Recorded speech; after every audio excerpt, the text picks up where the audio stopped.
এই যে বড় ভাই কি লাগে দেখেন? এই বেটা ডাক দেস না, বড় ভাই দাঁড়া রইছে, বাইরে দেওস না? কি লাগবো দেখ জিগা। কি লাগবে বড় ভাই?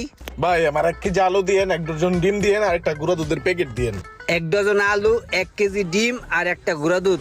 তোর বেটা বোধাই কি কসেডি? তুই যদি ফিলিয়ার আলা জ্বালা কত কষ্ট করে পাবনায় পাঠাই দি হাজিল সকালে 4বার কইছিস, ভালো করে কত ক। ও ভাই 1 কেজি আলু, 1 টন ডিম আর একটা গুঁড়া দুধের প্যাকেট তো এক্ষুনি দিতে আসি, একটু দাঁড়ান। হ্যাঁ ভাই সব মালামাল মিলে কয় টাকা হইছে আমার?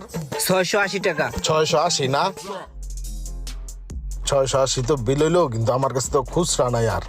ভাই টাকা তো আমার কাছে আছে, কিন্তু এই টাকাটা একটা কাজে দিতে হইব এখন। আর আমার কাছে খুচরা 600 টাকা আছে, 80 টাকা পরে দিলে হইব না?